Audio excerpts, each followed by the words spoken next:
बिस्मिल्लाहिर्रहमानिर्रहीम। अस्सलाम वालेकुम नाज़रीन।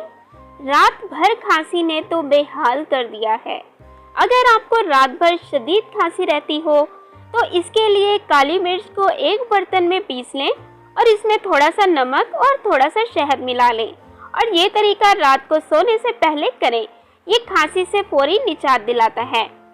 अदरक का रस लें और इसमें थोड़ा सा शहद मिलाकर रात को सोने से पहले इस्तेमाल करें। ये बहुत सी मुख्तलिफ किस्म की जड़ी बूटियों वाली चाय है जो आपके गले की सोजिश के लिए फ़ायदेमंद साबित हो सकती है। लौंग की चाय, अदरक की चाय और सब्ज़ चाय में एंटीबैक्टीरियल और एंटी सोजिश खसूसियात होती हैं जो इन्फेक्शन से लड़ने के साथ साथ फौरी आराम भी फ्राहम करती हैं।